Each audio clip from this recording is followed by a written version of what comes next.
Oh no. Oh no. When did that happen? Well, I guess I'm live. Am I on the right live stream? I think I probably am. Oh goodness. Yep, okay. Hi! My thing over there is flashing on me, and I was trying to get the cord reset, like reseated, like plug it back in, and apparently I hit go live. So I haven't even opened up the chat. So like it's been a day, you guys. It has been a day, and we're going to talk all about that in just a couple minutes. Let me get my chat window open so that I can see what you guys are saying, and we can talk about what I'm going to be doing tonight and what I did today. Cause yeah, it's been a day, and now I got to wait for the keyboard to connect.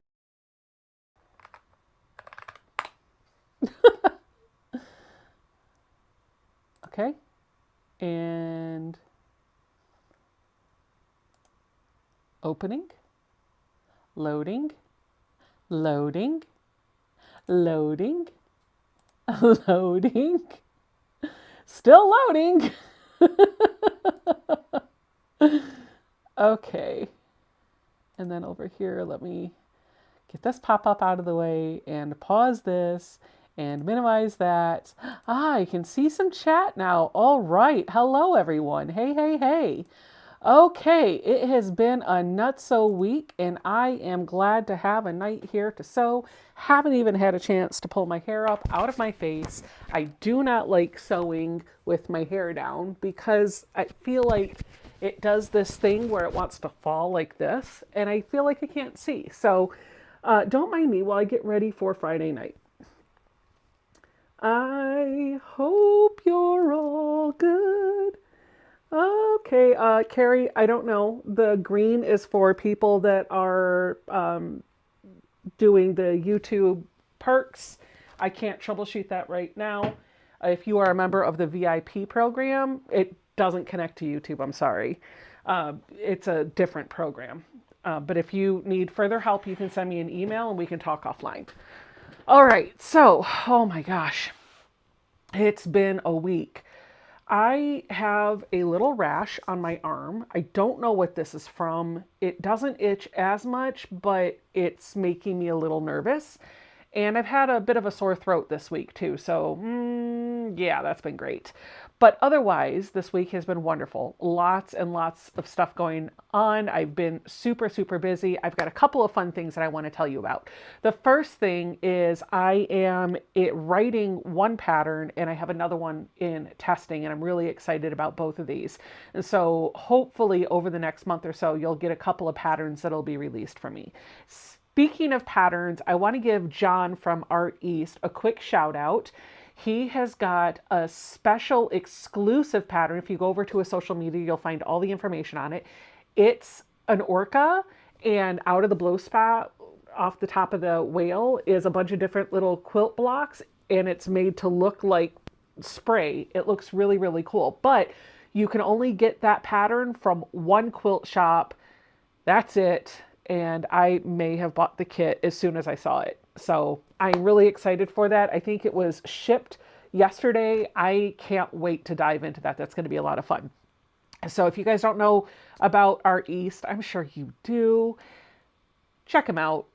Art East Quilting Company. He's been on around some of the YouTubes. I know Sean has had him on some live streams. So make sure to go check out his patterns. They are lovely. Okay, so that's my pattern. That is John's pattern.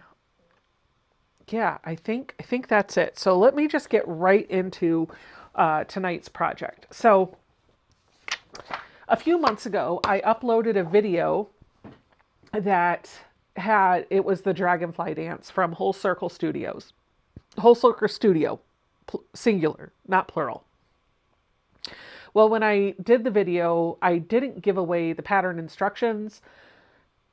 And it's an FPP pattern, so I couldn't have, even if I wanted to, because you needed the FPP pattern template things. So yeah, anyway, I uploaded a video showing off the version that I made for that and showed the pattern and The video didn't really go over that well. I had kind of hoped it to be perform a little bit better, but it just didn't seem to be what you guys were interested in. So um, that's okay. I love the quilt. I am super pleased with the quilt. I got that done, got it quilted up, got it bound, and I put it in a quilt show. Well, the pattern, I think her name was Sherry, the lady behind Whole Circle Studio saw that video, and she had a friend or somebody else that she knew at the Dallas Quilt Show where that quilt was hanging and on display, send her a picture of that quilt. And so she reached out to me yesterday and told me that she heard about my quilt at the Dallas Quilt Show. She wrote a blog post and it featured a link to that video and a picture of my quilt. So if you guys want to check that out, you can. Her blog is linked in the description box down below. Gosh, I can't talk today. I need to slow down. Well, when she reached out, I told her, hey, maybe we can do another collab. I asked if she would be interested in that. She said, sure. And I said, well, let me take a look at what you have on your website and see if there's another pattern that maybe I want to sew up. And I found this one. I am stinking, like, I'm so excited to do this one. It's called Sew Speedy. It is a mini quilt. And she gives you, I'm going to flip past the cutting instructions. She gives you a coloring page. More cutting instructions. This is the piecing instructions, so I'm not going to show you that. I'm not going to show you this, but I will show you this. So she's given you a couple of layout ideas too. So you could do just the one, and this is what it'll look like if I do just one. I can do two and have them coming in from the side, or I could do 4 blocks and have them kind of put together like this. So really it's whatever you want to do. There's probably a few other layouts that I'm sure you could think of, but those were just the ideas. This is a partial FPP pattern, meaning that the points for the needles are FPP, but the rest of it is traditional piecing. And this really isn't a lot of work. This should be easy to get through. So I'm going to try and work on the needle tips on the live stream tonight, and then off camera I'll continue working on putting all this together and maybe even get it quilted and bound before we come back here next week. Speaking of quilted and bound, I do want to let you know that I got the improv quilt that we started on a live stream a couple weeks ago, 2 weeks ago. I did get that quilted and finished it up actually. So I'm going to go back to the overhead camera. This is the improv quilt that we did on a live stream a couple weeks ago. This was using the cherry wood fabrics. You can see I started the binding. I have not finished it because I want to hand tack it to the back. For the quilting, I'll flip it over. Flop it around. For the quilting, I just did these swirls, and I did them really densely because I just wanted to make this as flat as possible. I didn't want to do straight line. I didn't want to do matchstick quilting because there's just so many lines in this quilt as it is. And so I felt like that might be a bit overkill. So I opted to go with the swirls, and I think that was a good choice. What do you guys think? I think so. I feel like my camera is zoomed way in, but for our project tonight, that's probably going to be helpful. So we'll set this aside. Okay, let me show you what we're going to be working on tonight. As I mentioned, this is the pattern. It's called Sew Speedy. It's by Whole Circle Studio. And I wanted to buy some fabric for this quilt. I did not want to use anything from my stash. I knew I wanted to use solids. And so when I originally picked my fabric, I was thinking I was going to do some solid colors on a black background, but then I felt like that was very much in line with what I did on the excluded quilt, right? I did a black background with these bright rainbow batiks, and I just felt like I was recreating that again, and it's something that I've been looking at a lot because I've been putting it into shows. And so I didn't want to recreate that palette. I wanted to do something a little bit different. Also, I did another quilt with a black background and really bright colors. I used Juicy Juice's Deco Glow for the Continuum quilt that I did with Tiffany and Ian. All three of us used different fabric. Ian used a gray for the background, with Deco Glow, and I use the black, and I love the way that popped out too. But I feel like I've been doing a lot of black backgrounds with the bright color, so I wanted to do something different. And so for that reason, I have selected this steel color. I think that's the color from Art Gallery Fabrics. It is a very, very soft gray. And then to go with that, I got these lovely Art Gallery solids. I'm actually going to lay them out in the order that I think I'm going to put them on the quilt. They are so stinking pretty. I was trying to go for really bright colors.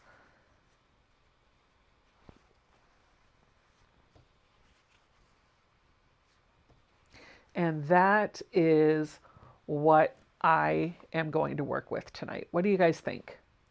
I do have the black fabric over there.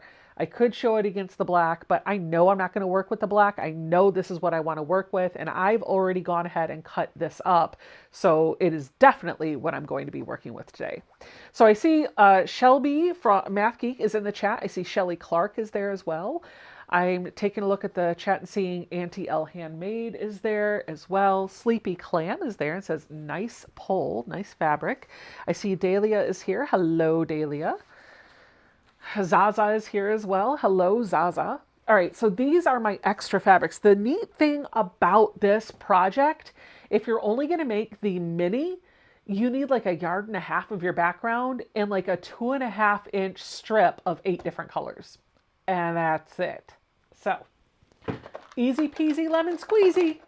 I also need a 1/4-inch ruler. Where's my add a quarter ruler? It's in here. Ah, here it is. All right. We're going to do some paper piecing, so I need my add a quarter ruler. I will leave this nearby because I am sure folks are going to ask at some point, what are you working on? And then I can just show them the pattern. So let's go to our normal setup and get into the project. Hello, Katie. How are you? Tiffany Bost says, hello, Becca. Beautiful colors. Thank you, thank you, thank you. I'm having a bit of a moment right now. I've got stuff in my way and I'm just going to kick it out of the way. Okay. We're going to get started with one of these FPP templates. So I've just printed this off on my normal printer paper. This will be just fine for piecing with. I don't have to have any sort of special foundation paper to do this. Normal copy paper is just fine. Hello, Patty G. So this is my extra of the background. So I'm going to set that back over there because I've got everything over here already cut and ready to go. We're going to zoom out a bit so you can see a little bit more what I'm working with.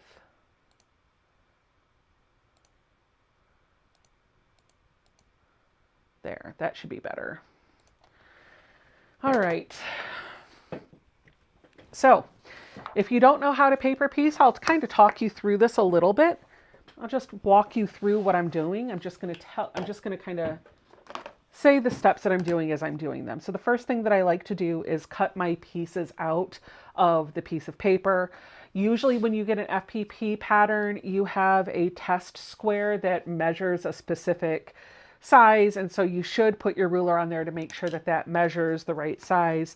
If you're buying a PDF version of the pattern, they will tell you in the instructions to make sure that you are printing the templates out at 100% and not fit to page or scale or anything like that. So you'll want to make sure that you definitely do that. I think they do that with bag patterns too.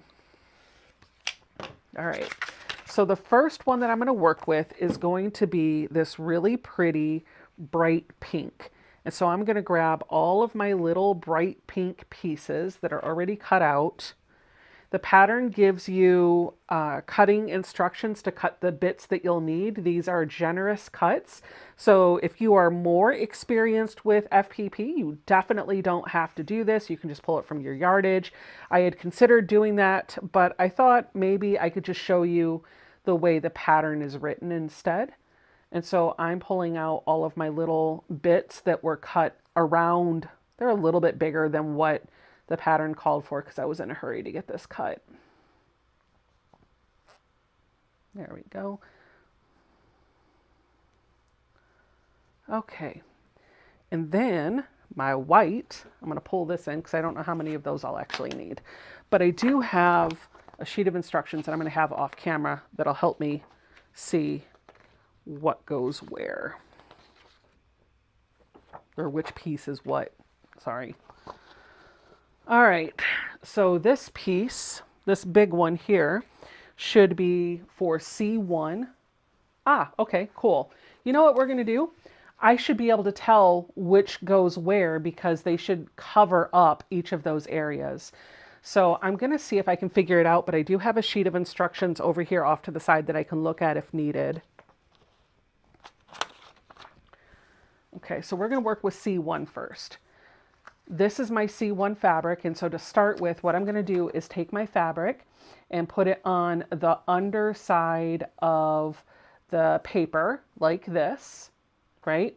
And what I'm looking for is to make sure that this piece of fabric covers this entire section that I want the fabric, or that I want the fabric to cover, plus at least 1/4 of an inch. And it does. And so I'm good to go here.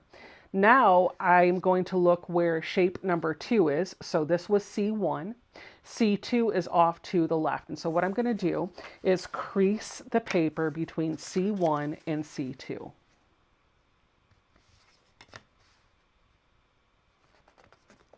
There are a number of different ways that you can do FPP. This is just the way that I do it. Then I come in with my add 1/4 ruler and I bump out that ledge against the fold. And I'll cut that off. And that gives me 1/4 inch past that fold. So I know if I line up my next piece of fabric with that edge, I should be good. So now I'm going to grab one of these bigger pieces of fabric because I know I'm going to need a larger section. Let me just see what we're using for C1. C2 is going to be, I think I know what it is, but I want to double check. Yep, that's right. Okay, it's going to be these. So I'm going to pull this.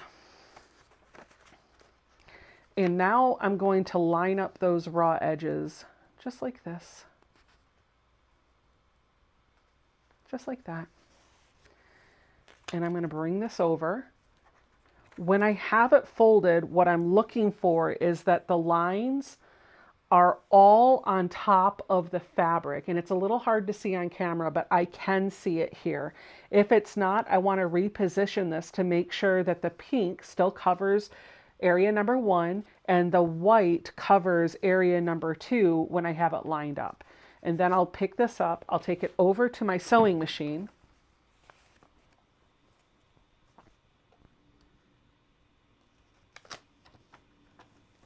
And I'm going to stitch with a tighter stitch length than I normally have right on top of this line.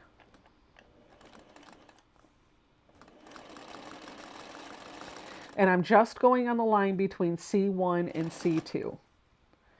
The neat thing about working with solids when you're doing FPP is there's not a right side or a wrong side, so you don't have to worry about whether you actually have your fabric right sides together or not.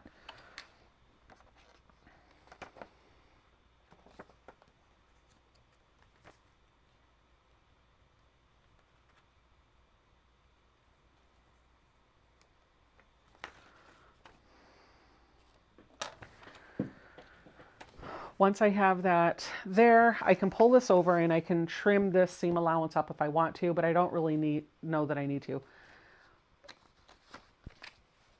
Looks like there's some questions in the chat about something, and I don't know what that is, so I'll just keep going. I'm going to press this. If I have my Acorn Easy Press Pen, which I don't, I could give this just a little bit of starch and then press that, and it would get it really nice and flat. But I don't have it handy, so I'm not going to worry about it. Now I'm going to do piece number 3. So it's going to be the same thing that I did when I joined number 2 to number 1. I'm always counting up when I'm adding fabric to the piece. I'm going to crease in between 1 and 3. I'm going to cut this fabric 1/4 inch away. I'll get the fabric I'm going to join to it and line that up with the raw edge while my paper is still folded. And I'm going to make sure that when that's folded over, the section that should be covered by that new piece of fabric is fully covered when it's folded. Looks like it is, feels like it is. So I'm going to take it over here and I'm going to stitch.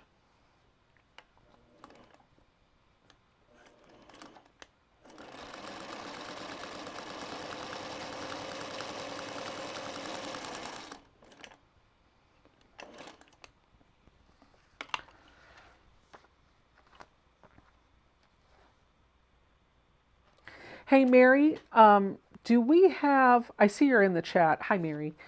Do we have any giveaways for tonight? Any mystery packages that we could do? Now, when I fold this over, I do see some of the pink poking through. It's just because the pink, if I pull this back, you can kind of see that sliver. Because this is white and I can see that, I want to clean that up. This is just for me because I don't want to see that shadow ebbing out there. So I'm going to trim and clean the seam allowance up to make sure that those fabrics are perfectly lined up so I don't have that pink shadow. That should do better. There we go. That's good. So I can press it with my finger. I can give it a bit of heat.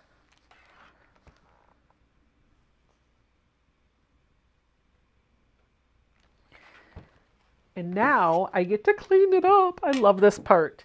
So I'll flip it over at this point, and that outer line, I think I just got a text. That outer line is where I'm going to trim so that we can, okay, we do have giveaways. All right, Mary's, could you get a couple of giveaways going tonight for mystery packages? That would be great. We haven't done giveaways in a while. And I feel bad because I have some packages from 2 weeks ago that I need to get out in the mail that are still sitting here. So they're on my list to mail this weekend.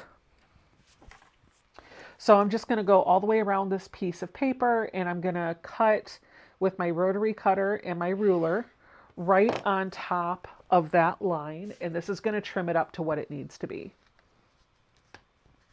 Are you sewing on the paper or next to it? I'm sewing through the paper and all of the fabric underneath.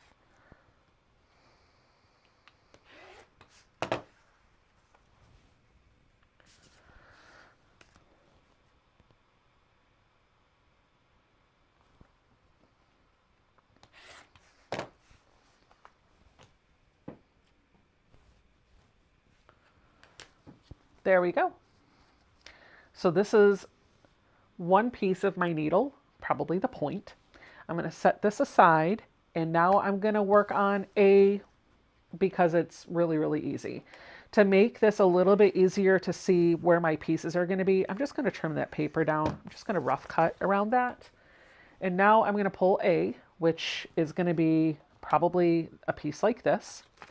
I'm going to put this behind my A fabric. I'm going to do the same thing that I did before. I'm going to crease on the line between 1 and 2 because we start on 1 and then we count up.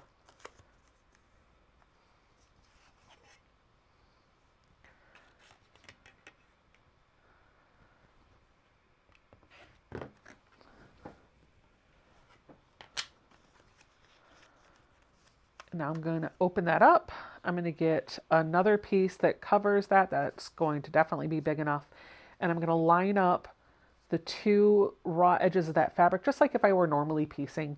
Keep this folded over and make sure that the white that I'm adding covers that A2. Do you ever use a lightboard for FPP? I do, and it's actually over there, and I should go get it because it would make my life a lot easier. I have my Caterpillar mat right there. In fact, I think I will go grab it. I just didn't have time to pick it up before I set up. Okay.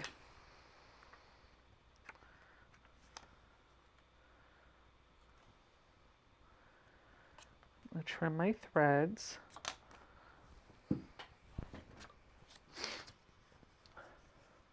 And I'm going to press this over. When I'm pressing my foundation paper pieces over, I try to resist the urge to pull it really tight because I find if I force it over and I make it too taut, those stitches tend to start showing, especially as I start adding additional additional when I start adding the pieces together. So I just gently lay it over and then crease it down, and then I'll cement it in with some heat.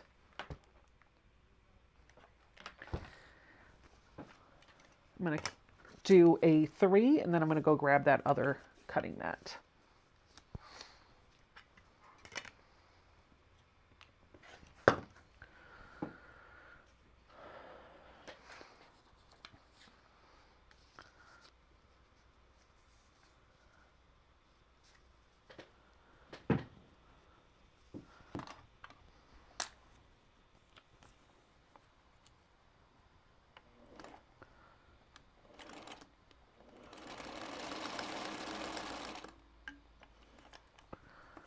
Wow, look at the chat go.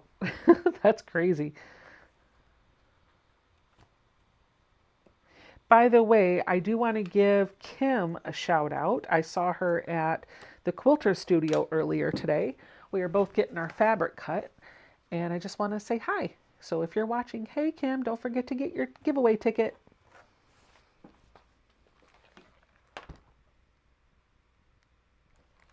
All right, so I'll clean this up, and then I'll go get that cutting mat.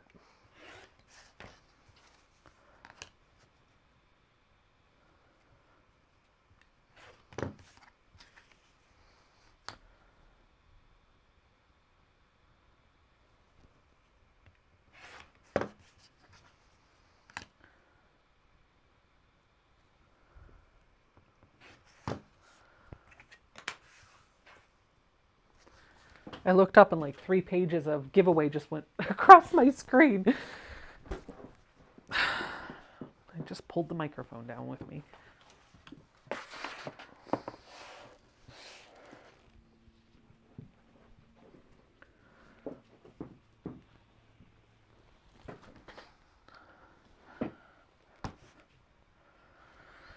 This is the Caterpillar mat. They have them in a variety of sizes, but all of them do essentially the same thing.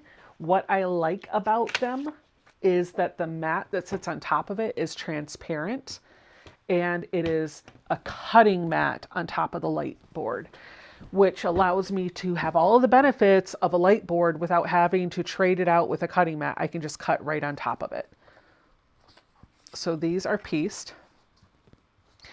And now I'm going to work on this one. So we're going to start at number 1. It's that big piece right here. No, number 1 is not pink. It's white. It's my background. So I'm going to grab one of these. I'm going to put it behind there. And now I'm going to add a pink on either side.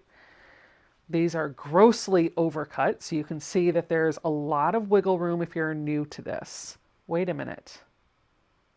Hold on. We have a little bit of a problem.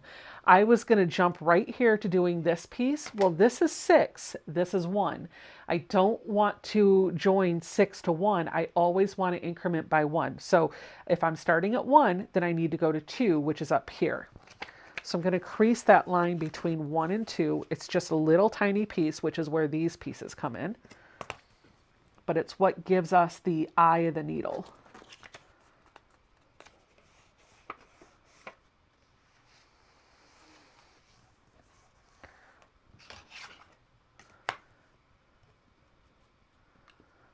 Just like that. Set that aside. And now I'm going to get one of these. And if I turn this on fully bright, then I'll be able to see a bit easier. Yep, that should cover it.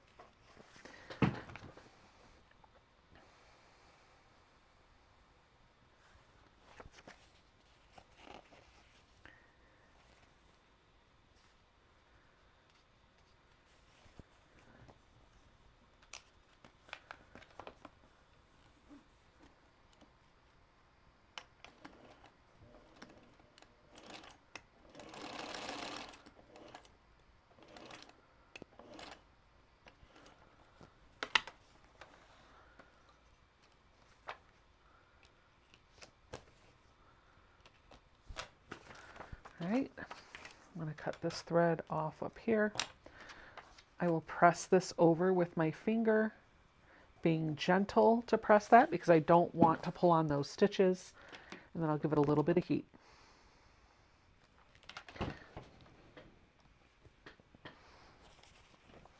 Okay, now I'm going to look for number 3, which is right on the other side. So I'm going to do the same thing to number 3. Once the giveaway's done, I'll feel like I'll be able to actually have more of a chat with you guys. But it's a little crazy right now with all of the giveaway stuff going.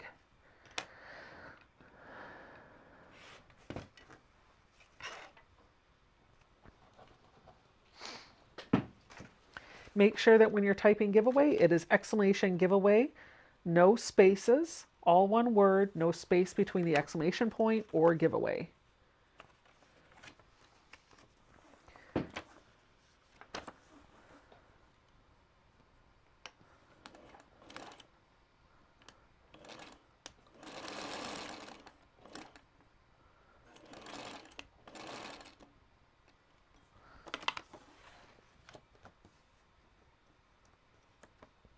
Okay, cut that,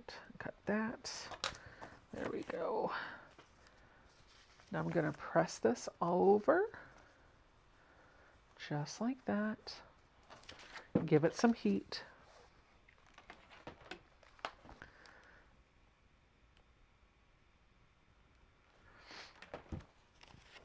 Okay, now we're going to do the 2 down there, so I'm going to start with 4 because I just finished 3.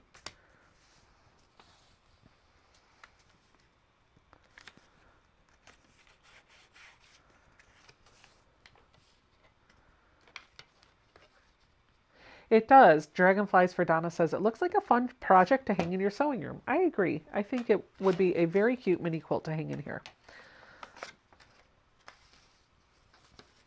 I definitely would rate this. I feel like a beginner could definitely do this. If you're not afraid of trying to tackle FPP, this is definitely a project you could do.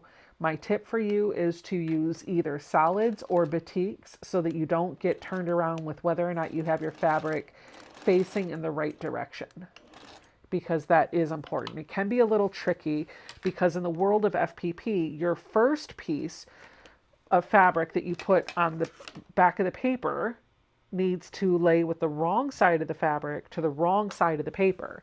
And then everything else, you are putting the fabric right sides together just like you always do. But that first piece, that first step of putting the wrong side of the fabric to the wrong side of the paper tends to trip some people up. And it can cause some issues, especially early on when you're learning the paper piece.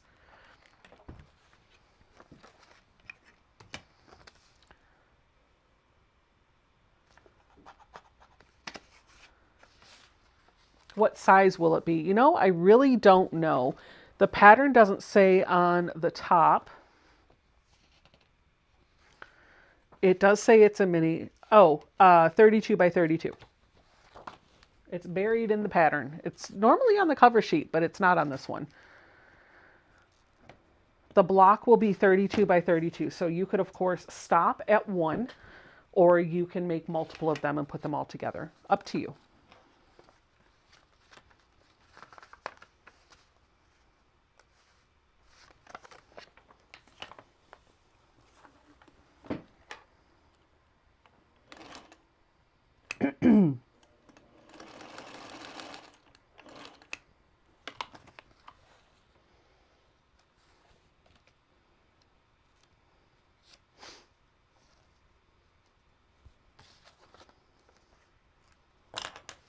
Do you pin and glue when they're so small? No, I don't, but I know some people do.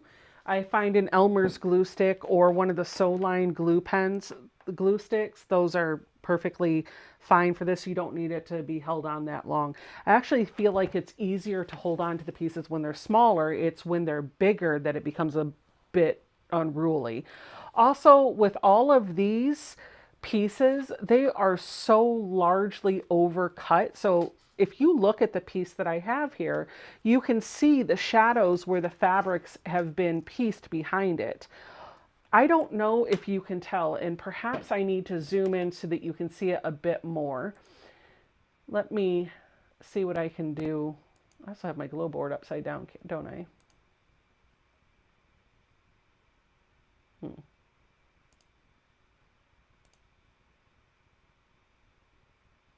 Well, I'm not going to worry about it. Right in here, this is the little tiny area that I was trying to fill in, but you can see the shadow of the fabric goes way out there, so it's fine. It's fine. So I've done all the way up to B5. Now I need to do B6, which is this long piece right here. Yes, you can. If you are Canadian, you are welcome to enter the giveaway. Thank you for asking, but yes, of course.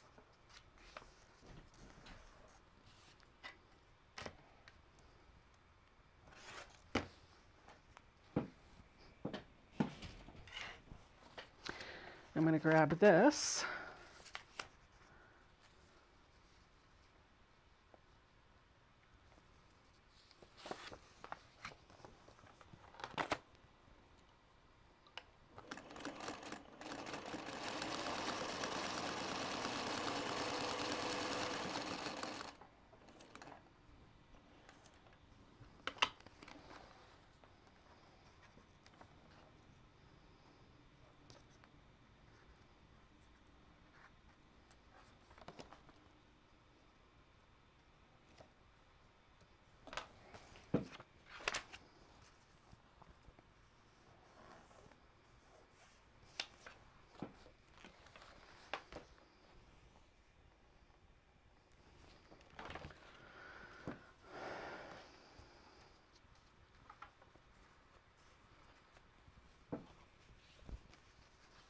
I almost tossed that piece away and I need it for the top of the needle.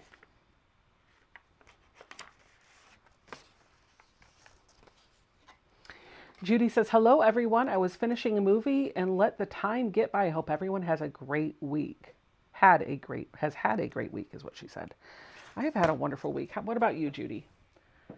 What size is my light box? It is 12 by 16.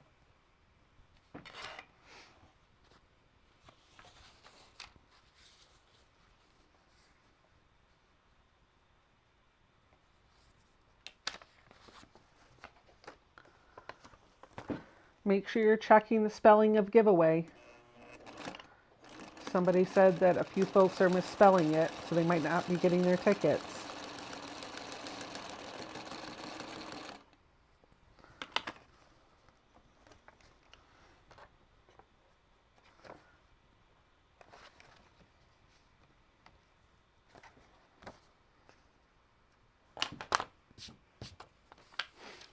House of Stitches says, I've not done FPP before. What's the difference between it and traditional piecing? Well, as you can see with this, I am sewing through the fabric, but also on the paper. The paper has shapes and shapes and lines on one side, and I am sewing it backwards, mirror image essentially. And I'm doing that by sewing on each of the lines that are on the paper through the pieces of fabric on the back side. All right, so now we need to do B8, and you do it in numerical order, which is why I keep counting up.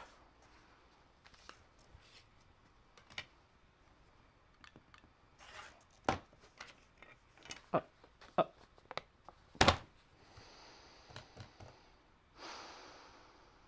I made a boo-boo. Okay. Do you guys know what I just did? I sewed B9 and B10 on before I sewed on B8.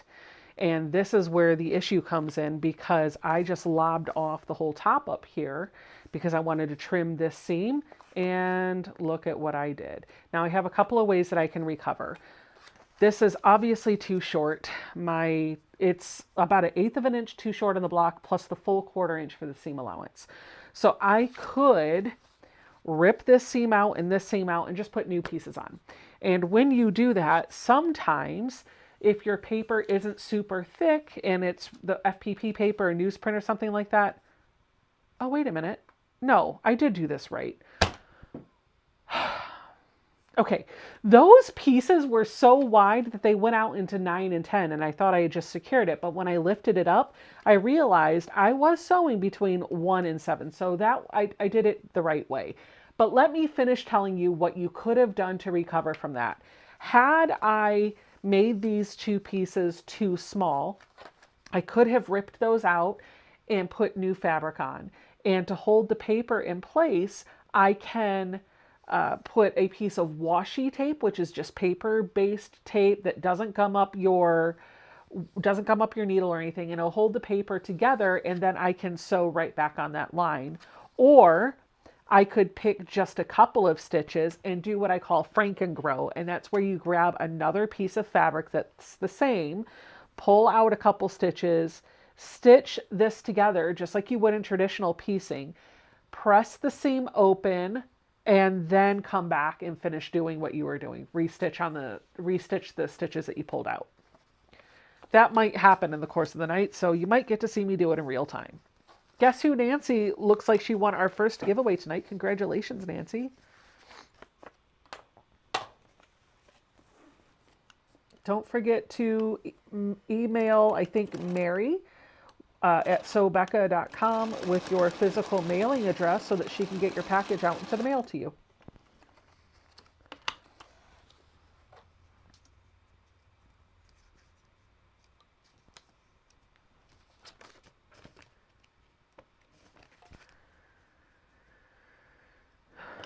All right.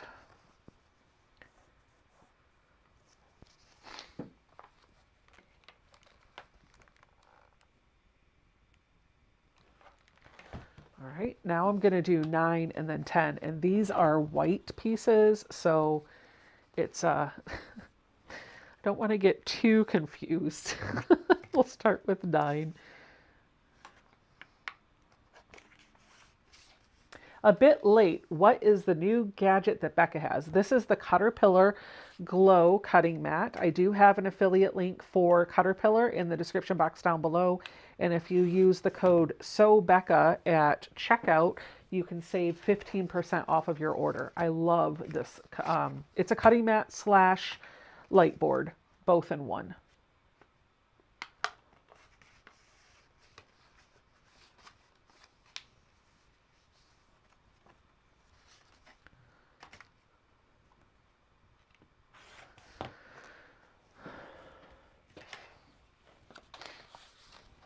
All right.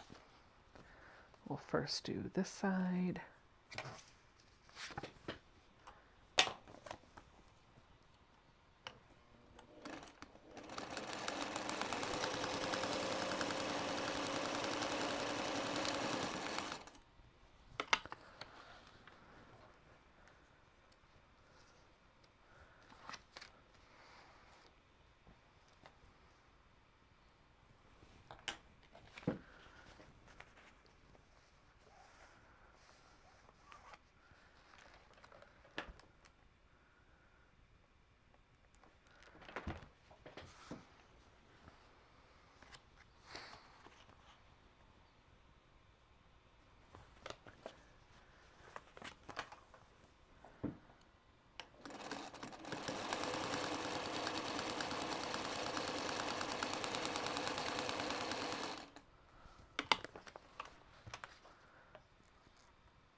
All right, now that I have all of my pieces assembled on here, I'm going to trim up the block just like I did with the other pieces. So we're just going to cut on that line that's going all the way around the outside of the block, not the inside line. That leaves a seam allowance on our little paper pieced block. And I am leaving all of the paper on the back side of my blocks until everything is put together. It'll just keep everything stabilized a bit more. Okay.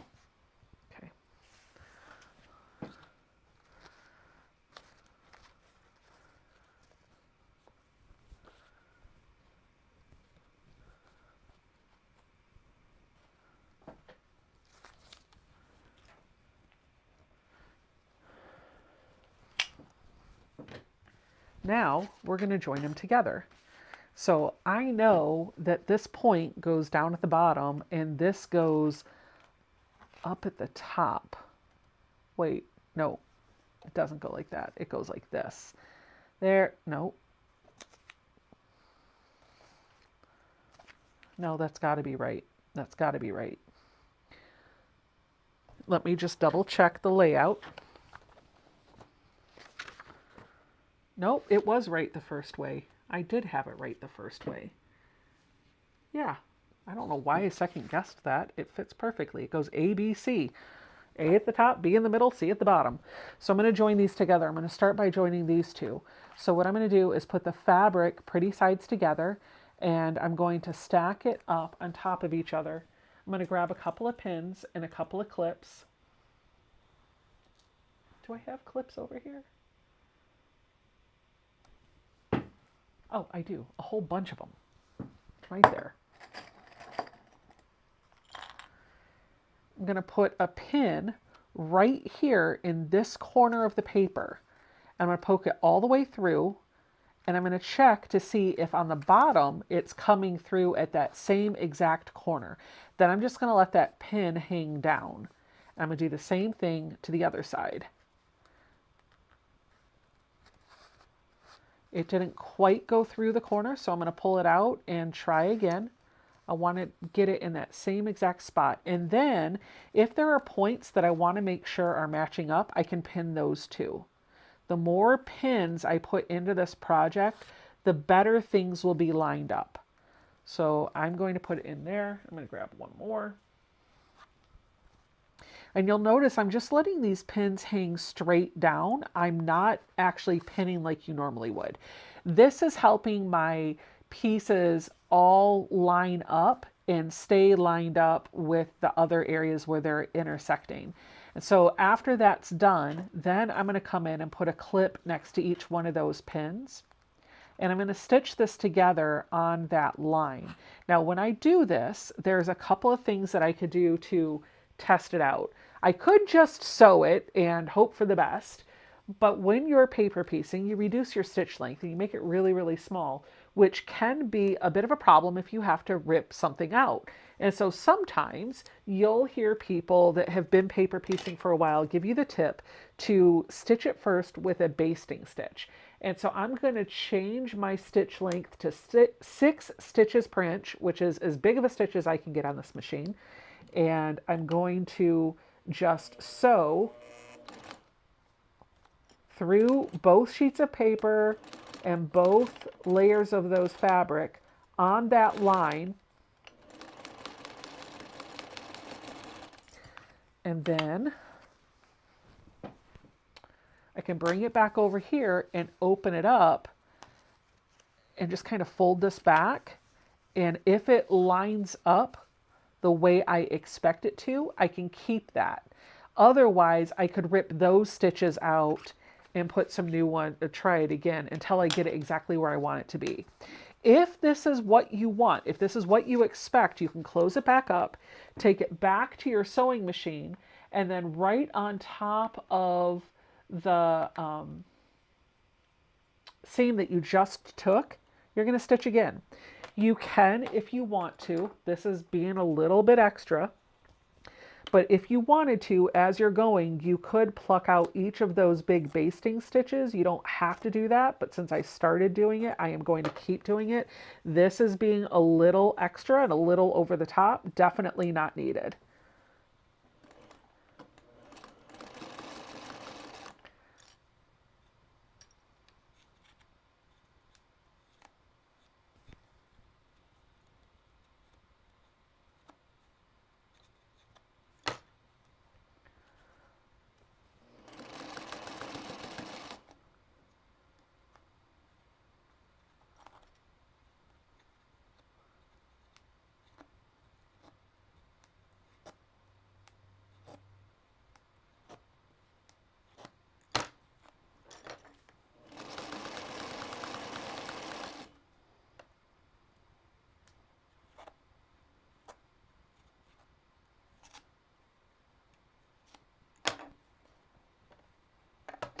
We will do a bit of Facebook Sew and Tell tonight. So if you are working on something, make sure to post pictures to the Facebook group.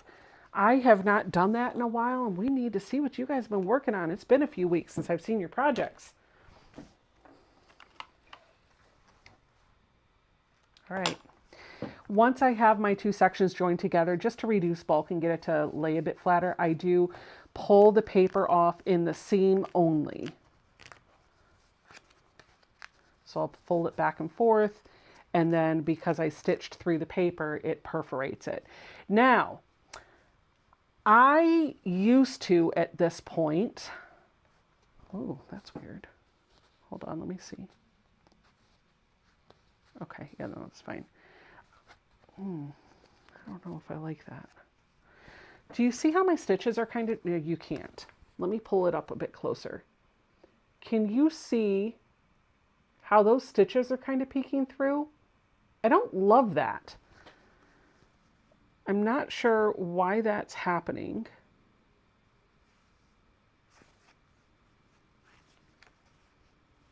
I don't want to see my stitches.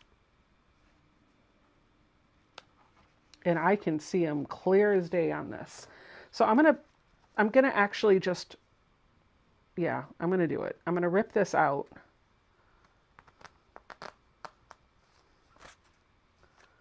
And I'm gonna try and put it back together. I'm gonna pin it all back together.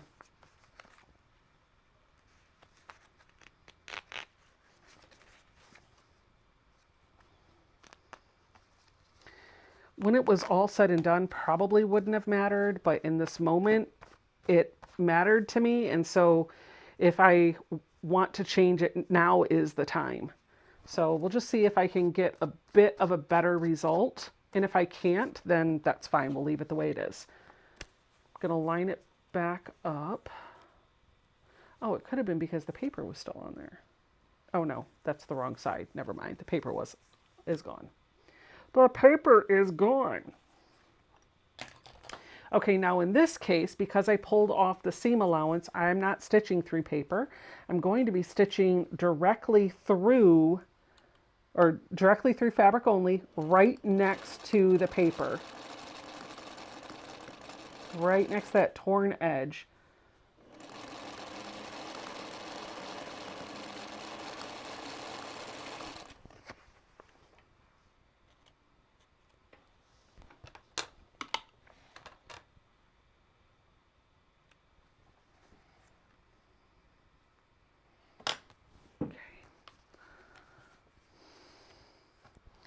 What the heck? Okay, it's working, but now I'm off a little bit. But can you tell on the camera? No. I'm off by just a couple threads here and one thread here, so it really needed to scoot over. And the reason why that happened is because I did not pin this. So I could rip that again. Why not? We're going to rip it again. How many times are we going to rip one seam tonight? Let's count. This is 2.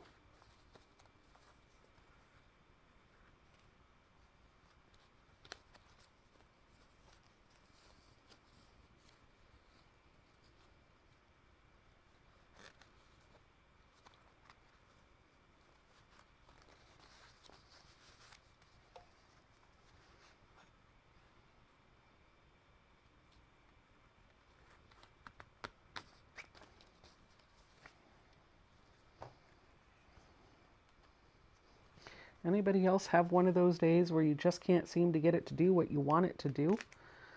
Yeah, there we go. Pull the threads out of the seam. I couldn't see the stitches this time, so that was good. Maybe the basting stitch had something to do with it. Have you guys ever had that problem? And if so, what causes it? What have you seen cause it? Arlie says, seam ripper solidarity. That's right. All right, so I'm going to put my pins through the points to line everything up. And so what I'm doing is just like if I were traditionally piecing at this point, I'm going to put a pin through the point here, and then I'm going to put it through the other side where I want that intersection to perfectly match up. And because what really matters is the shaft of this needle lining up perfectly, I'm not going to worry about pinning the outside. I'm just going to pin the points where the pink fabric is, because that's what I want to join. I just dropped a pin on the floor. No, I didn't. It's right here. I thought for sure it hit the floor. Can't get it. There we go.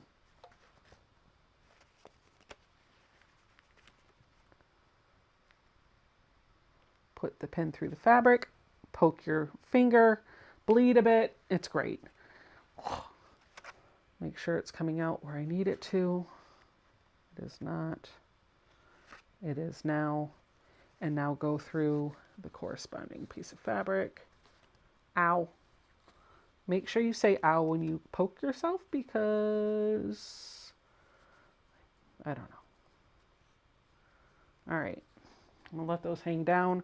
I'm going to clip, and then I'm going to sew one more time.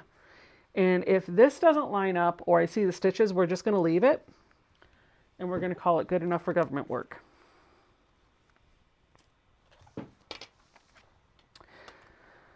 I think the basting stitch, especially large, adds more bulk and throws your final stitch line off. It could, except I ripped out the basting stitches I was stitching back down. So in theory, it shouldn't have done that, but maybe it did. I don't think I'll be doing the basting stitch again, because I feel like this is easy enough that I can get lined up by just pinning.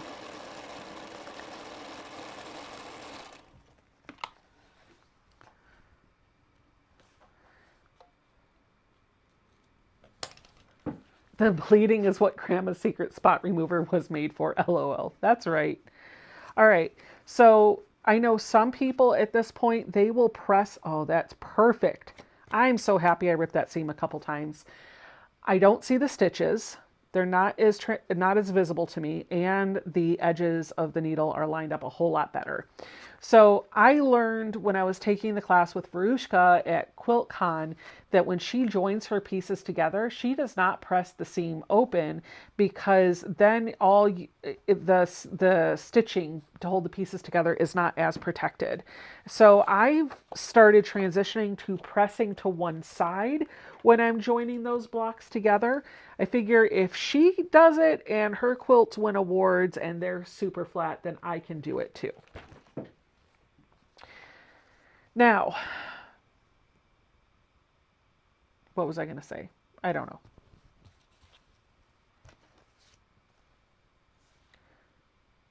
Uh-oh.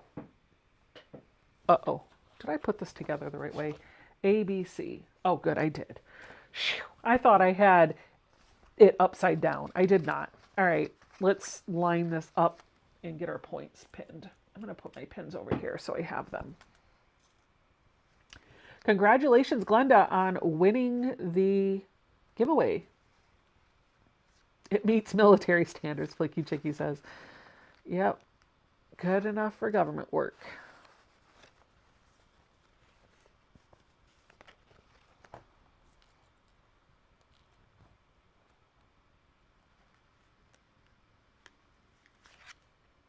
There we go. Now I'm just going to stitch this with my normal short stitch length. Oh, must be 9 o'clock. My door's just locked.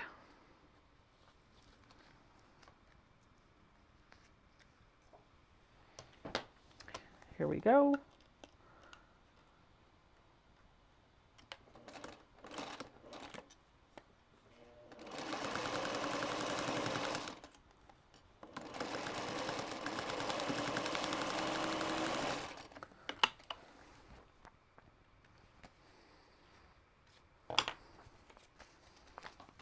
Oh, that looks great. Yes. I love it.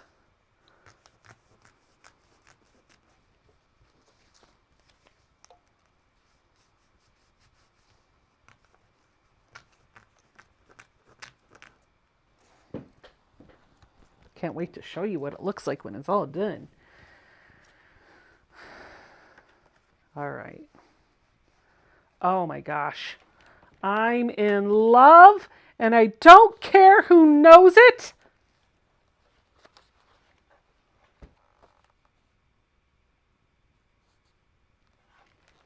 Look at that. This is the tip of the needle. So I need to do that. I dropped something. What is this? Oh, huh. It is my cord organizer. I'm going to have to do that in 7 more colors. So obviously, I'm not going to get through all of them tonight, but I'm going to start the next one. The next one that I'm going to work on is red. So I'm going to get all of my red fabrics out. Red, red, red. Actually, I think I'm just going to sort them all into their own piles so that I don't have to do this every time I want to start a block. So we're just going to lay them all out, and that will give you a chance, if you weren't here earlier, to see the colors that I'll be working with in this quilt.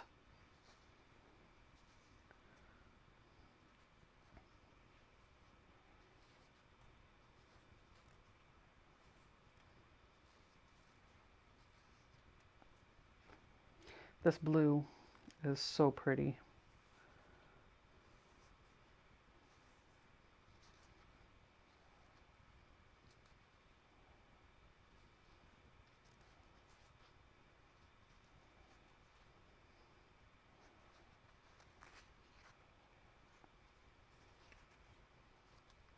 Grace says, and that is why FPP is so wonderful. It is, because I wouldn't have been able to get that shape from traditional piecing. Look at how beautiful that is, right?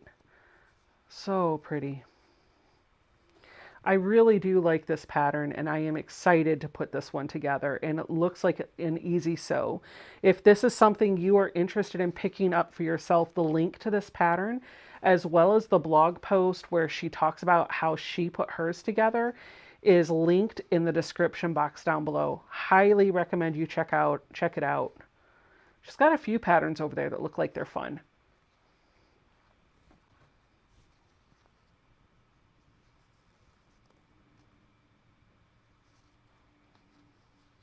What kind of needle am I using? I am using a Schmetz 8012 Microtex.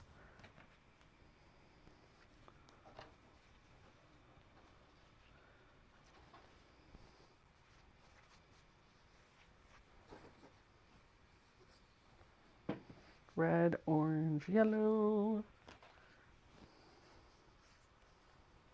green, light blue. I'm putting them in the order that I want them to be in the quilt when it's all done.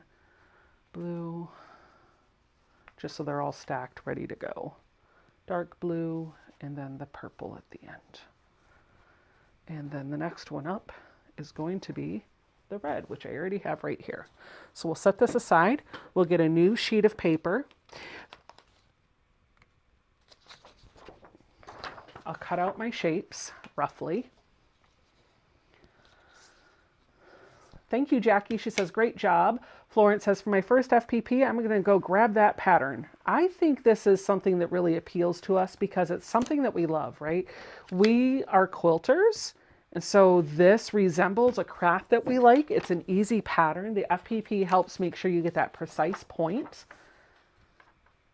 And it, like, if I can do it sitting here just talking through it, you can do it too. And you can always come back and replay the live stream and do it step by step with me because I'm doing it in real time. I'm not editing anything out. You're seeing it as I go, which should give you the ability to do it alongside.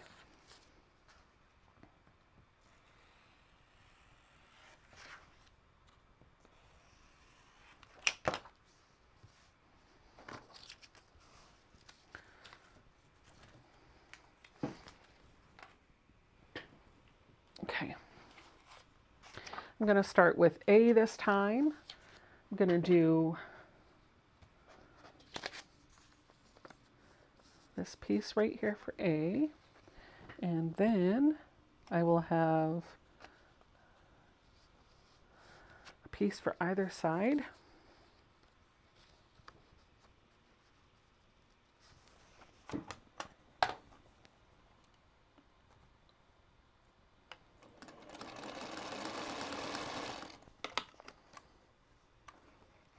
This is the Martelli rotary cutter. I absolutely love this rotary cutter.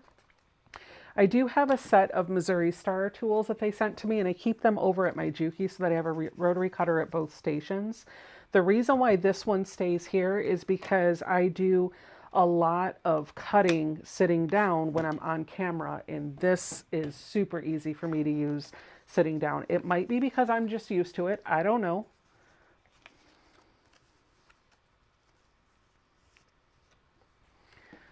But I swear by that rotary cutter. Highly recommend.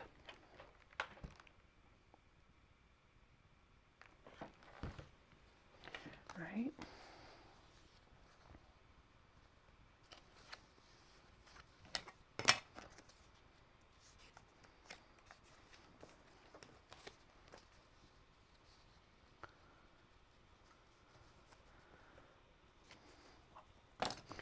You don't have to trim before you sew if you don't want to. That's something that I do. I'm not doing it right now because I want to show you that you don't have to do it that way.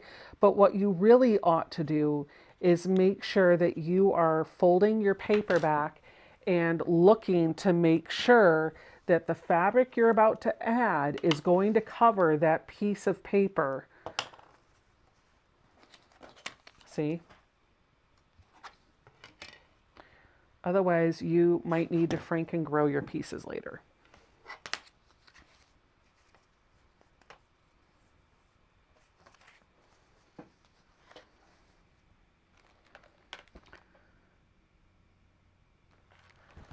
Okay, I will square all these up later. I'm just going to set that there.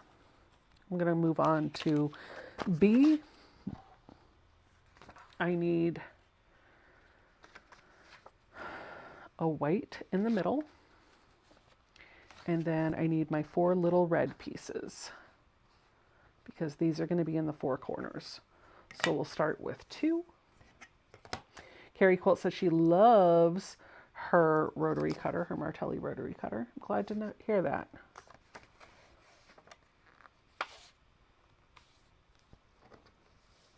Mike says, I got the Martelli rotary cutter after seeing you use it. Perfect for paper piecing with so much slicing and cutting.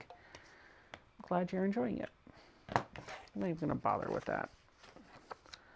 That's just an extra step that doesn't really need to be taken right now. As long as that section is covered by the red, I'm good to go, and it is.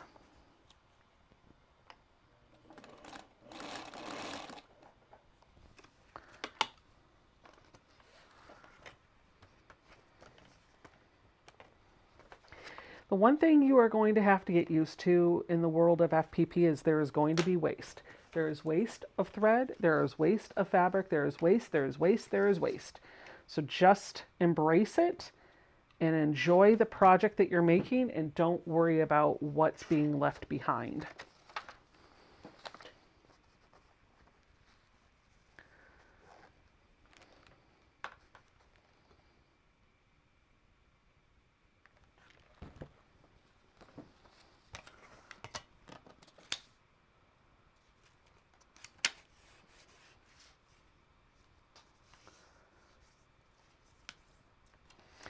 Yeah, I do want to try piecing with Daco Bob for FPP. I see some folks in the chat are talking about that. Daco Bob, if you don't know what it is a very, very thin thread, and a lot of times folks in foundation paper piecing, and I think EPP too, they like to use that Daco Bob. For FPP, they like it because it helps reduce the bulk when they're putting things together. And it's a pretty strong thread too.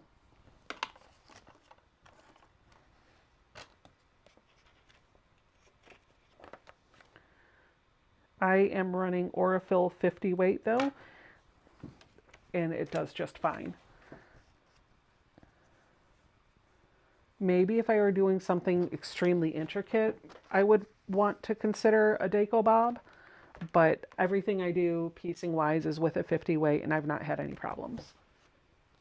Are you changing thread? No, I'm not.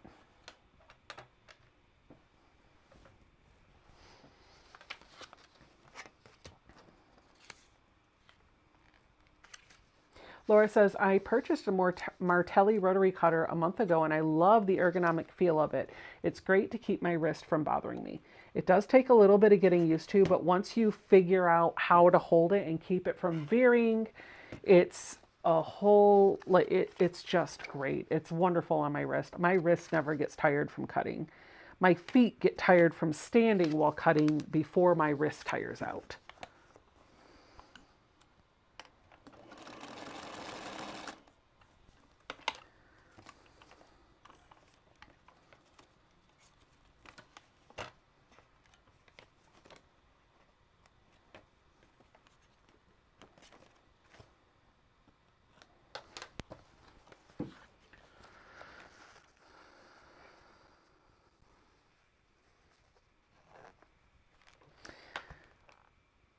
You guys want to know a secret? You know what today is? I'll give you a second to guess what today is in the chat.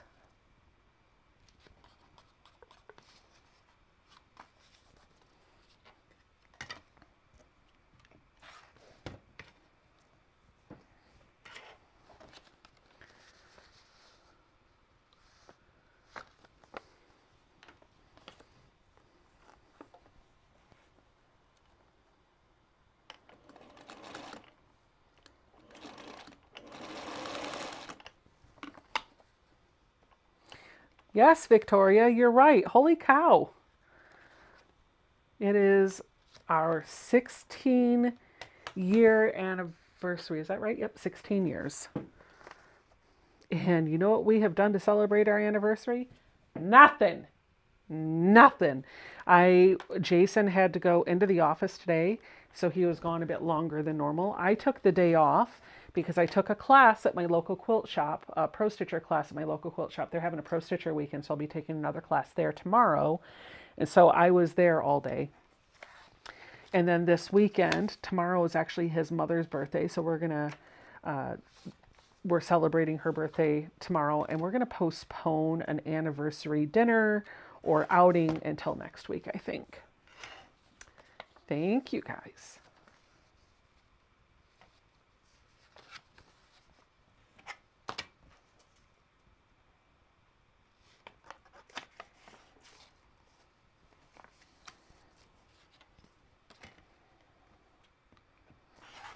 There we go.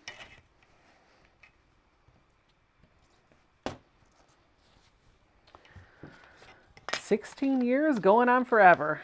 Feels like forever, going on forever. These are way too big. I don't need them to be that wide.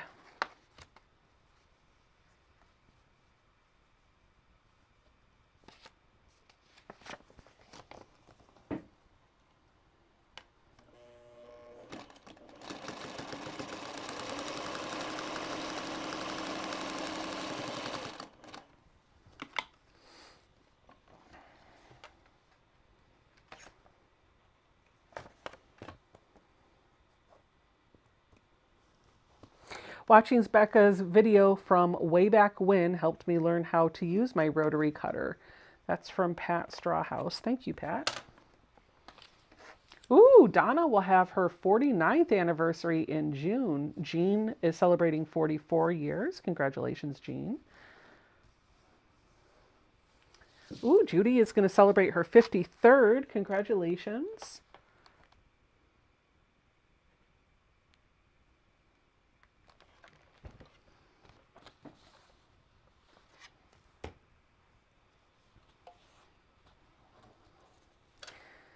I'm going to cut this little bit out because that's not really helping anything.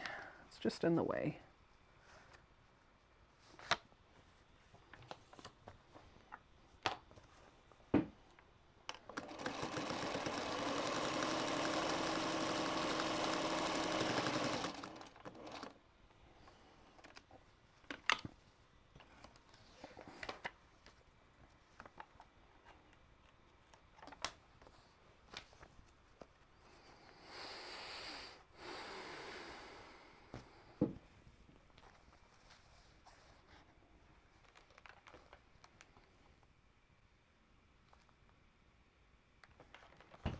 Okay. Now I'm going to do 8 across the top.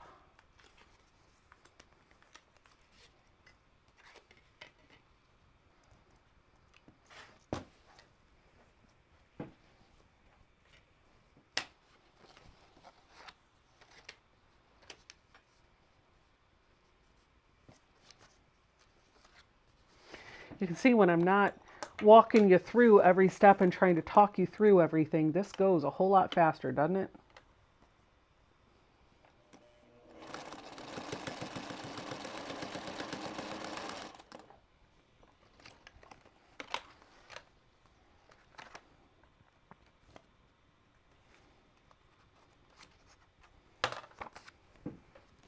Deb says it would have been my, oh no, Deb says it would have been our 25th year, but my husband passed away in the 3rd of this month. Oh, Deb, I'm so sorry to hear that.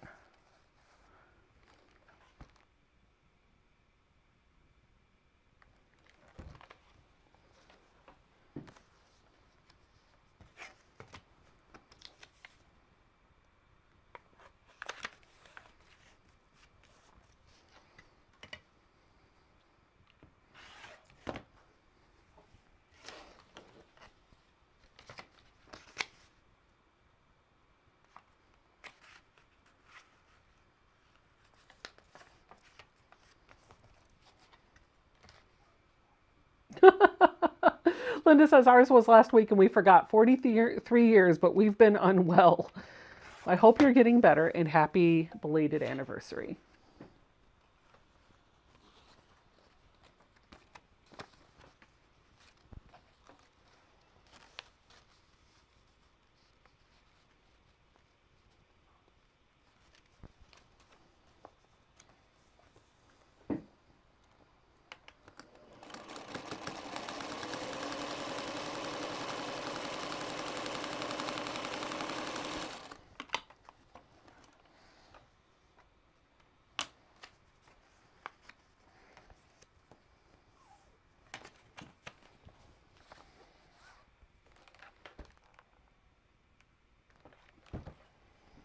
Okay.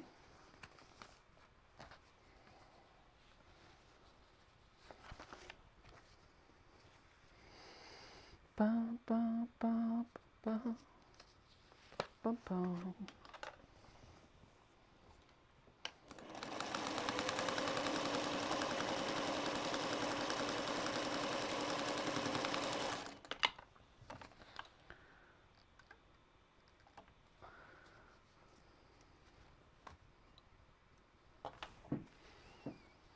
Looks like a light board to do this type of piecing is needed to do this. It's not needed, Lois. It is helpful because you can see the shadows and the lines from your paper. And if you're using a thin paper, it's even easier. It's a tool that's helpful but not needed. I don't really believe that you need all of the fancy gadgets, but they are fun to play with. Oops, I just sliced right through them. That's okay.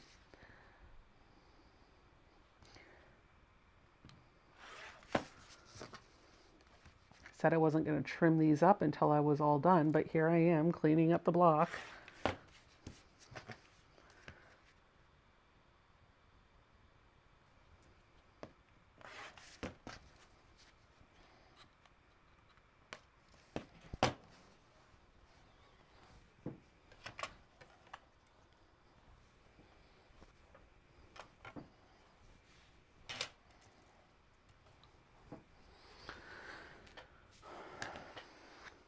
Okay, I love that. Look at that. I might as well clean up A while I'm over here.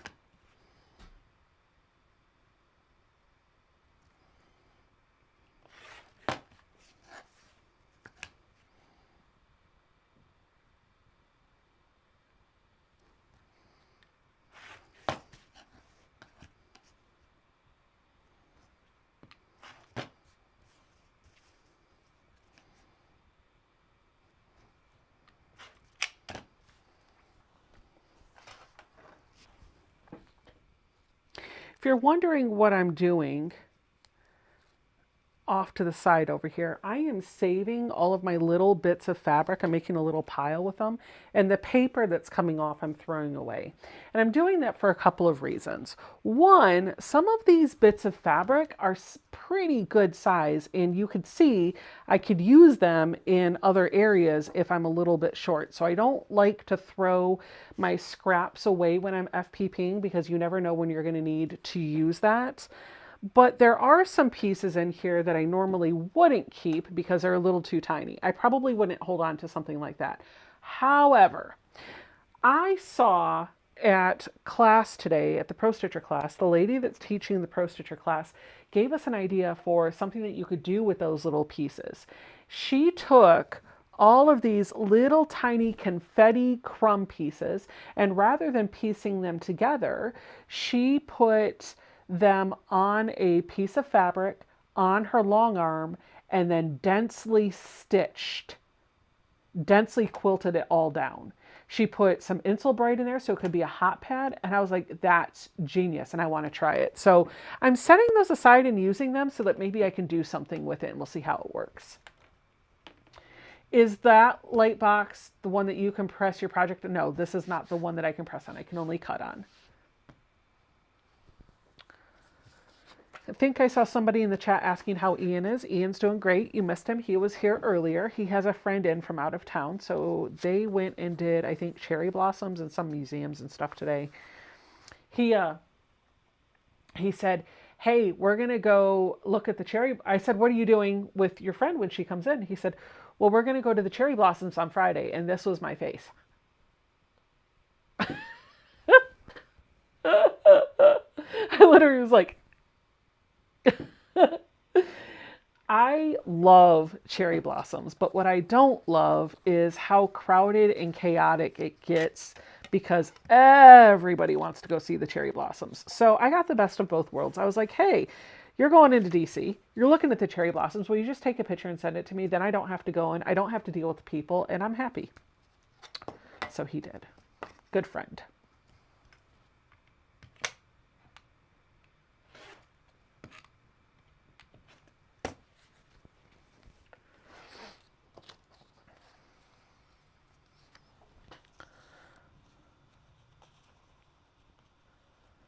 Yeah, Georgia says, I have done that, but I put a light layer of mesh on the top.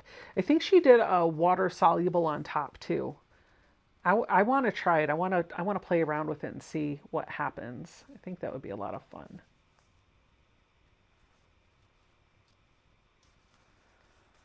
Got some ideas.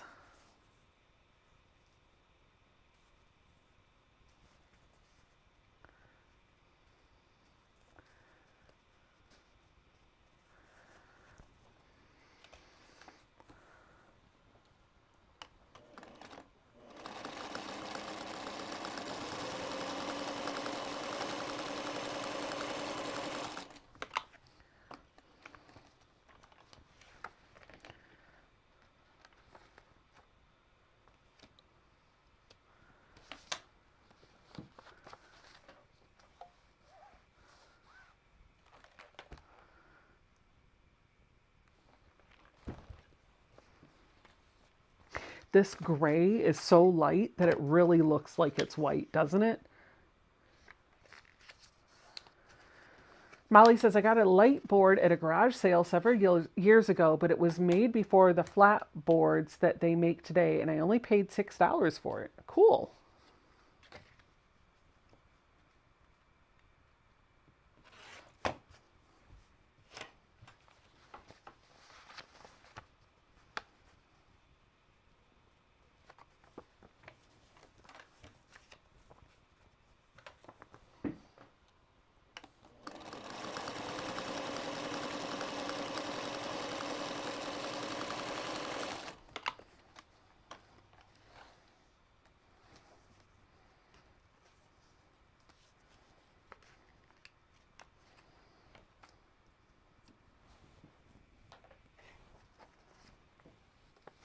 Yeah, it looks white.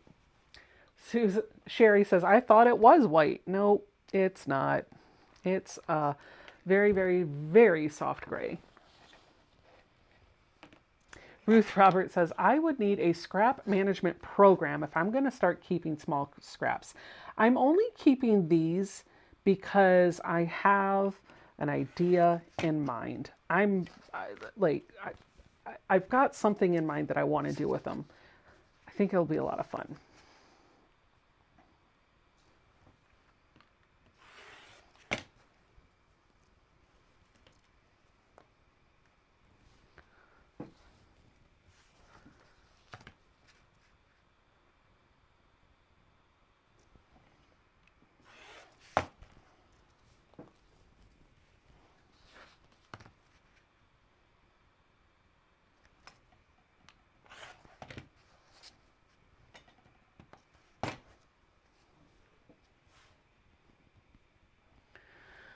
All right. Trying to press my seams on a queen size quilt in my tiny sewing space is always humbling, Jonathan said. Yeah, I bet it is. All right, the nice thing about having one already put together is I can just follow that layout. Remember, I'm going to try to pin my points.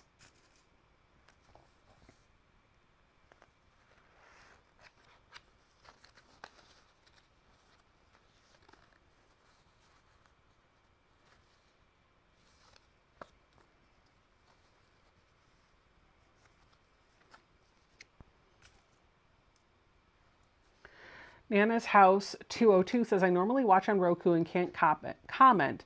I'm on an iPhone, so saying I love your expertise, humor, and just watching you. Thank you for being you. You're wonderful. Oh, thank you. Thank you for popping into the chat to say that. I think a lot of folks actually watch on their TV. I know there are some that always pull up the chat too. Ow. I literally just stabbed myself with the pin.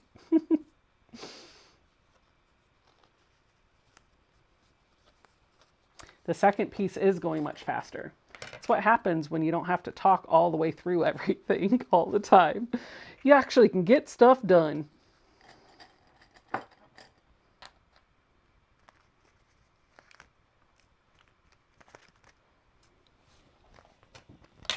But I like to try to explain what I'm doing so that you guys can understand what I'm doing and why I'm doing it.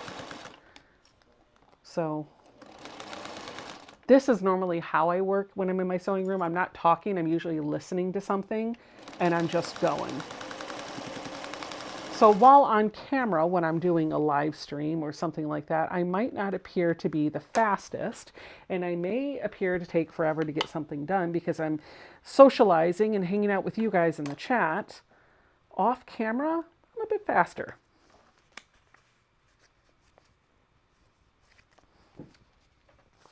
Oh, that's great. Love it. I'm going to rip the paper out of the seam. Patty's anniversary was on the 26th. Happy anniversary, Patty. Oh, thank you, Zaza. Thank you, Tiffany. A few folks in the chat are saying we love it. You teach really well and you love to teach. Yes, I do. Should have been a teacher. Actually, for those of you that don't know this about me, I think I've mentioned it before. I actually, when I went to college, that's actually what I went to college for. I loved playing teacher in school when I was a kid. I just loved everything about it. I loved going to school. I loved playing school. I loved school. And when I graduated from high school, my parents didn't have the money for college. And back in those days, honestly, you know, maybe you could get student loans back then. I don't know. But they didn't have the credit score to get student loans.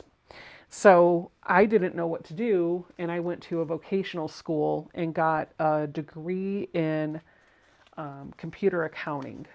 And I used that to get my foot in the door in the real world and basically start earning my own paycheck.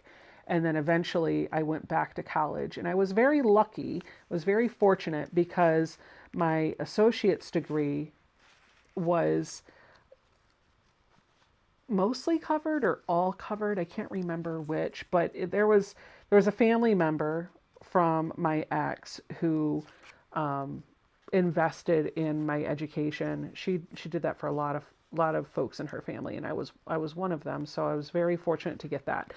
But when we actually separated before I finished school. And so when we separated, I didn't go back for a few years. And then after I got settled and I moved to Virginia, I went back and I covered the rest of my education on my own. So yeah, I'm lucky to have that because I know not a lot of people have that start.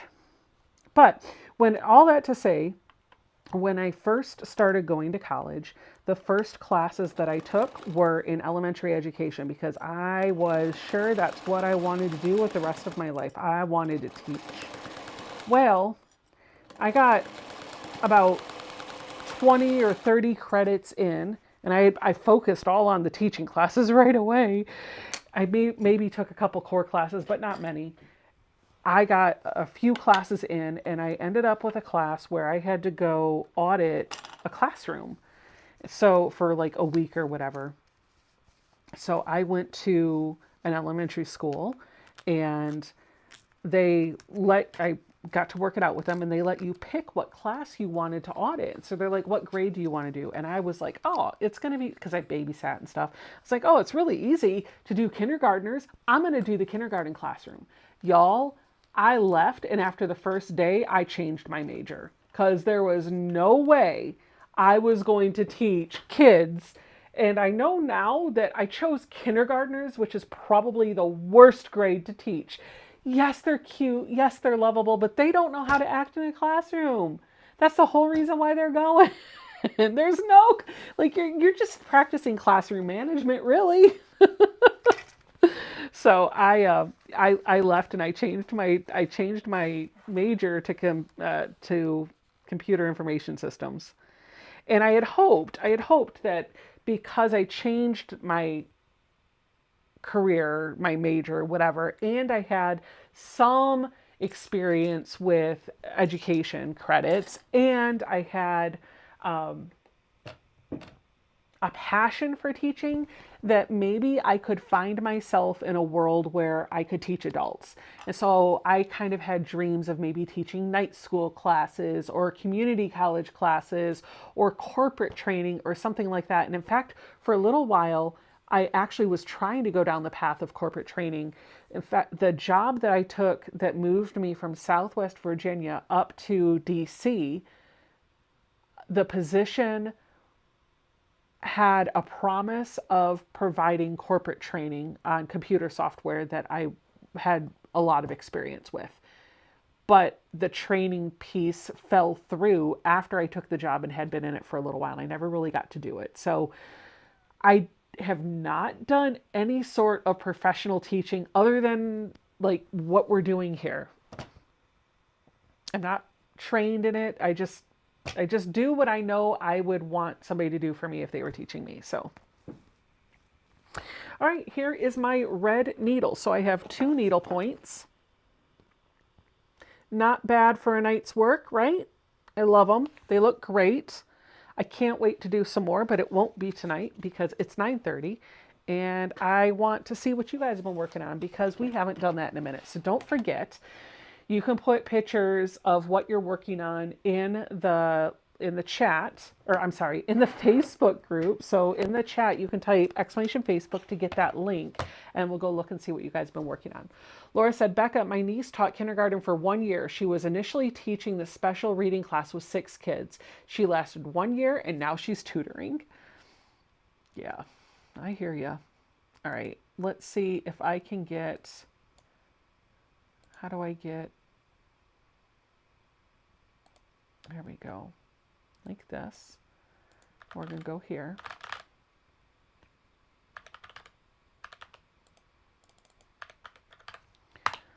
It's been a minute since I've set all this up, so just bear with me and we'll get it going in just a second. We're going to go to Sew and Tell. Ah, good. And then this is the one that I want. Cool. I don't know. See, I'm not gonna set this up so that you can see the chat's kind of off down here, and I can't see the chat while I have this tab open. So we're just gonna look at the pictures, and I can't see your post. in the live chat right now. But I will be able to see if my mouse will cooperate. There we go. Maybe turn off the light board. That'll make it easier. There we go. We'll be able to see what y'all are working on.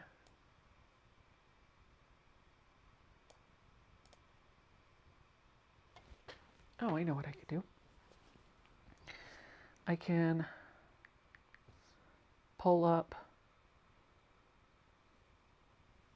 the live chat on my phone so I can see what's going on while we are... Let me turn the volume down. I don't want to hear me in duplicate. Okay. There we go. All right.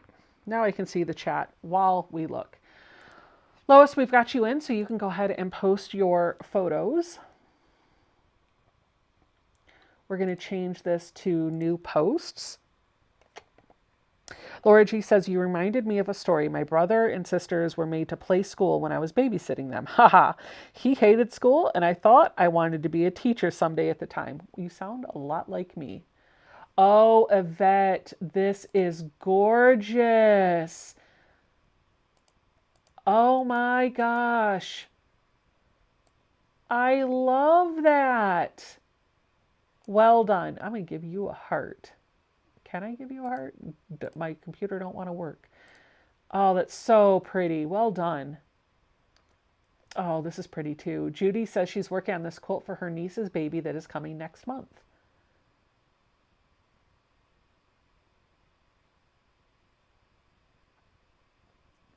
Molly says she finally made this. It came in a Jolly box a few years ago. I remember that.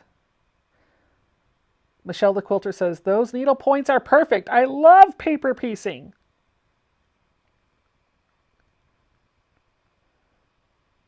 Tracy Middlebrook has 2 quilts to share with us. I love this one with the hearts around the outside. Look at that. Carpenter star surrounded by hearts.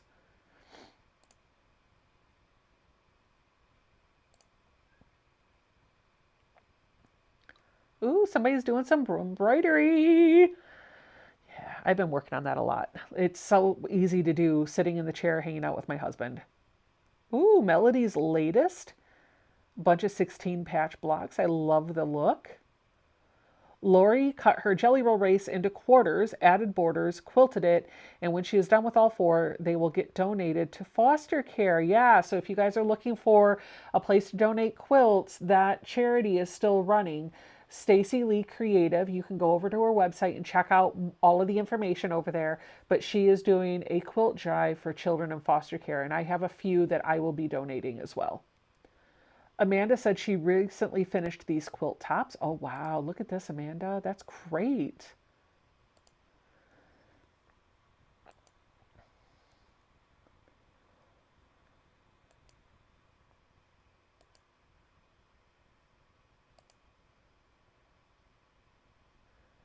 Andrea Test Quilt says this is a test quilt for a pattern I am writing called Linked. I chose this name because it kind of looks like chains linked together, and I wanted it to represent the fact that our love for quilting links us all together, no matter our race, politics, religious beliefs, etc. I will be releasing the pattern in the near future. Very pretty.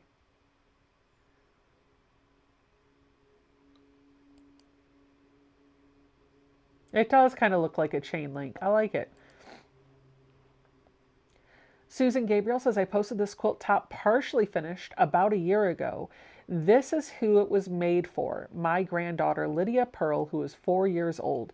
It was definitely needed to go with the Jeep her dad built for her. She is a true car girl.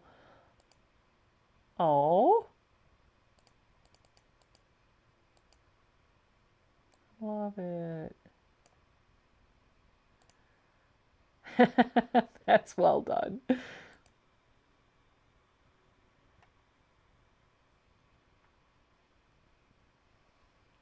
Oh, look, there she is in the... We missed that picture.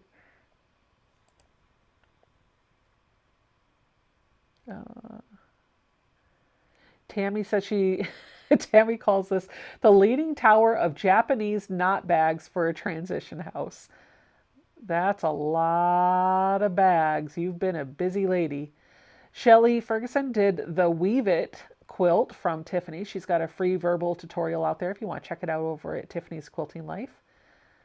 Linda is doing, oh wow, she's doing a twisted log cabin. I love that.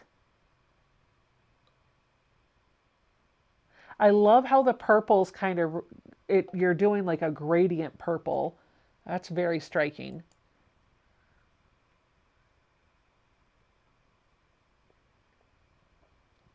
Andrea recently finished this quilt top for the March Soft Squares Challenge using a fat quarter, fabrics from my stash, and a pattern from Fabric Cafe's 5-Yard Quilts book.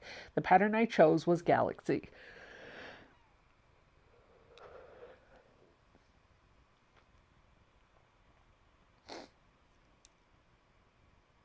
Kathy said this still needs the 2 borders that I planned. Pattern is from Fat Quarter Shop called Perennials. I like that pattern. It's pretty. Tamla says, my last finished. There's nothing here. We'll skip it and come back.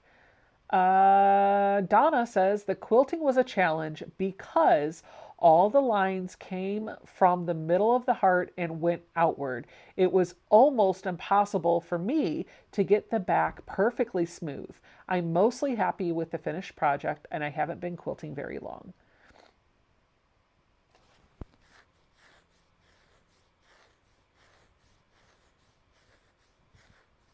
Lots of crosses. Looks like it's a take kind of on the plus quilt, right? Roberta is sharing some photos. Photo is one of 39 completed baby quilts. She has 8 more to go. Photo 2 is a Hunter Star quilt that she is working on in between quilting the 47 quilts. 34 of 64 blocks made.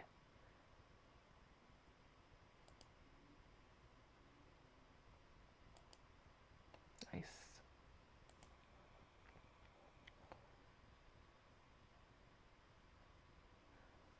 Yvonne says, for my great-grandson Briggs' 2nd birthday, party on Sunday, and I finished early. I have another quilt top just like it with different dinosaurs for his cousin Sawyer's 3rd birthday in July. I just need to sandwich it, quilt it, and bind that one.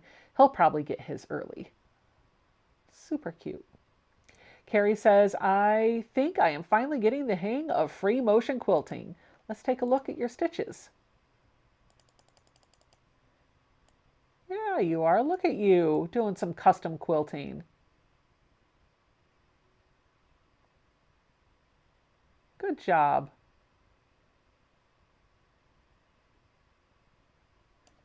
No way to find out than to start. You'll never get better if you don't practice.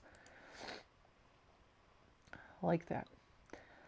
Elena made a beautiful bag. What is that print? I don't know, but I'm intrigued and I love it. And it looks like a canvas material. Oh, look, I see a koala. Do you guys see the koala? I see a fish. I see a bear face. Oh, so cute. Shirley Kendall says, the wall hanging is for my stepson as a memory wall hanging for his dad and sister who are in heaven now. The center block is an embroidered bass as he was a fisherman. The plaid corners are from one of his favorite shirts I saved for something special. I feel this was a time to use it. The rest of the wall hanging have photos. Oh my goodness, I'm tired. Have photos of the 2 of them. The second photo is the block of the month, and she used Cotton Cuts fabrics. Yeah, these are the 3 blocks from the block of the month. Block number 4 will drop on the 2nd Saturday in April. So you've got about 2 weeks before that hits the airwaves.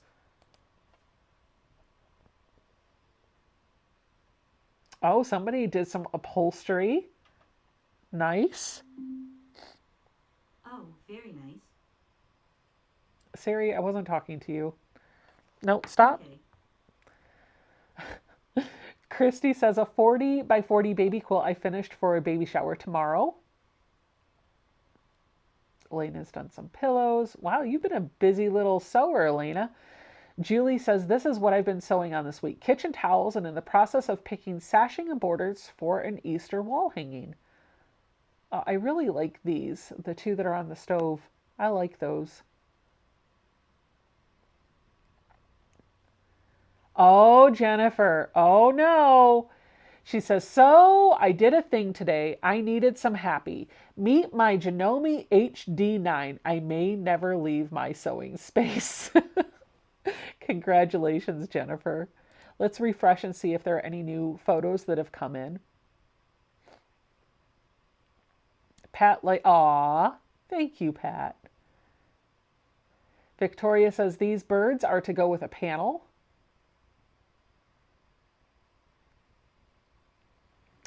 Been joining in on the fun with Donna from Handmade by Ying.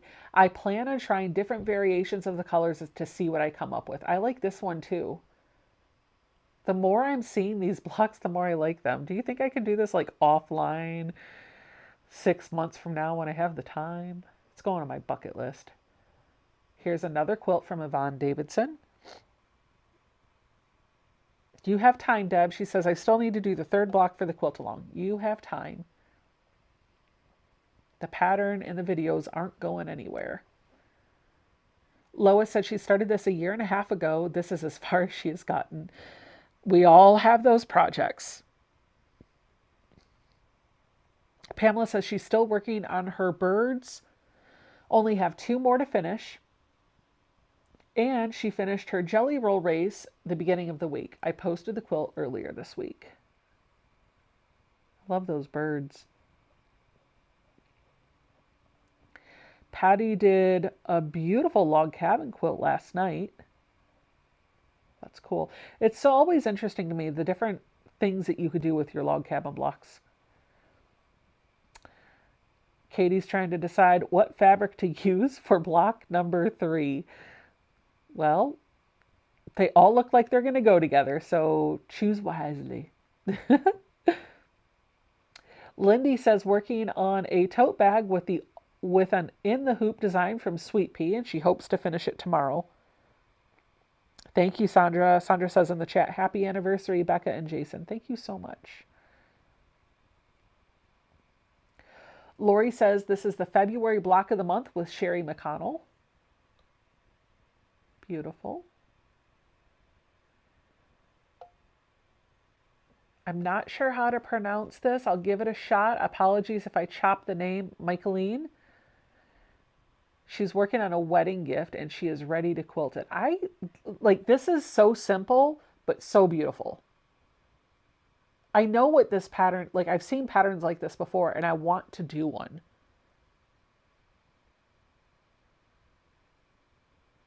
Renee is still designing. She needs a middle and sashing still.